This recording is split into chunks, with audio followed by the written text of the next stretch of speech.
ఇప్పుడు ఏబేలు కయ్యూను ఏం కోరుకున్నాడు? తమ్ముని యొక్క పతనాన్ని కోరుకున్నాడండి. నీతిమంతుడు ఎప్పుడు ఇతరులకి కీడు కలగాలని కోరుకోడండి. నీతిమంతుడు ఎప్పుడు ఇతరులకి కీడు కలగాలని కోరుకోడండి.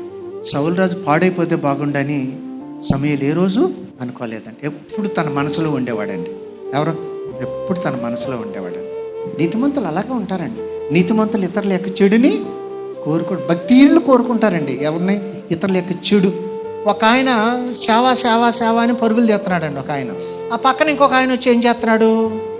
ఆయన సేవ అని పరిగెడుతున్నాడు, కానీ ఆయన అలవాట్ల గురించి మీకు తెలుసా అంటున్నాడు. అంటే ఇప్పుడు ఎంత నిజం ఏంటి? మూడో వ్యక్తి ఉద్దేశం ఏంటి? అతని సేవల నుంచి తప్పించేసేయాలి. అతని సేవ నుంచి తప్పించేసి ఇతన్ని ఎక్కించేయాలి. అర్థమవుతుందండి?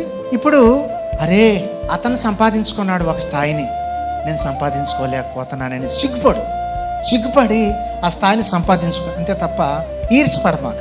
ఈర్ష్యపడితే రాజరికాన్ని కోల్పోతాం, మనం ఉన్న స్థితిని కోల్పోతాం, మర్యాదను కోల్పోతామండి. ఈర్ష్యపడితే మనం మర్యాదను కోల్పోతామండి.